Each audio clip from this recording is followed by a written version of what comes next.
Now, what if you balloon, and you balloon so bad you need to add power? Now, whoa, you're really low and slow over the runway. I'm Jason Miller, a full-time professional flight instructor. On the Finer Points channel, you can join me as I bring you tips and tricks that I've learned from 20 years on the flight line.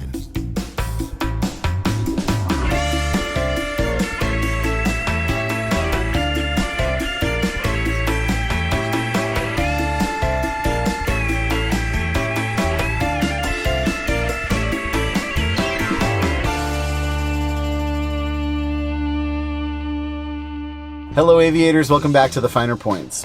In this video, we are talking about ballooning during landing and how to deal with it.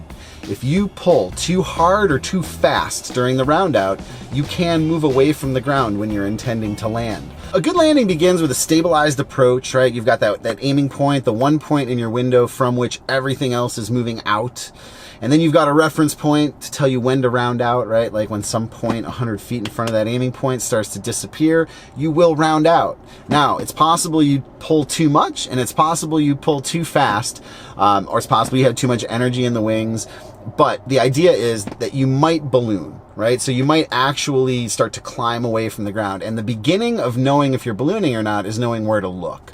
All right, here's that balloon exercise. So we're going to come in and we're going to intentionally say, whoa, like, boy, we ballooned, right? So the first step in fixing the balloon is seeing that it's actually happening. So you have to be looking over here in the Lindbergh reference area. You're going to see everything you need to know right through here. Don't be that person that's just staring forward at blue sky. There's no information out there. You need to be looking here to see if you're going up, down, right, left, yawing, rolling, and all the information is right here in the Lindbergh reference. There are three possible consequences here. If it's an extreme balloon, you're just gonna go around.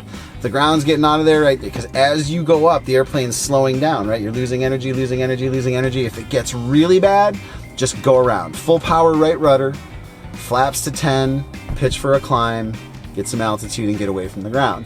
Now, if it's real bad, you just go around, right? Remember, go around is your default. So if things get real bad, it's just power in there, all the way in. We say cram, clean, climb. So you're gonna go full power, flaps 10, get some airspeed. Remember, 10 flaps in this plane is a climb setting. So don't get rid of the last 10 if you're going up. Just keep what you've got until you have about 200 feet of altitude above the ground in the bank. And at that point, you would say to yourself, more than 60 knots, 200 feet of altitude, positive rate of climb, flaps coming up. Now, if it's not that bad, you might just kind of go up and choose, well, you know, I'm not going up anymore. So the first step will be to release your back pressure to stop the climb. That's step one. And don't ever pitch forward. When I say release back pressure, it's just like that. It's just a release. If you pitch forward, you could go back and start into this divergent oscillation thing called porpoising. Google it, you'll break the nose wheel. So don't push forward, but just release your back pressure, and then as you sink this time, because you're so much slower, add a little bit of power and kind of use minimum controllable airspeed to get back toward the ground. Now, what if you balloon, and you balloon so bad you need to add power? Like you kind of do one of these, right? Now, whoa, you're really low and slow over the runway. In this case, you would just come down like this using power and just kind of MCA right back toward the ground. The third possibility, and probably the most common, is that you don't need any power at all. You'll simply release your back pressure to stop the climb. And when the aircraft starts to sink again, you will resume the flare. This time I'll pull a little too fast. All right, so I go, whee, like that, and there's our balloon. Now, in that case, I could just reduce back pressure and sort of wait for the next sink. There's still plenty of energy in the wings, and I can just kind of milk it out like that. Boom, there it is. All right, aviators, that's all for this episode of the Finer Points. A huge thanks to the sponsors and to the patrons. If you are renewing your AOPA membership, remember to add pilot protection services. There's tons of bonus content going to Patreon pretty much every week.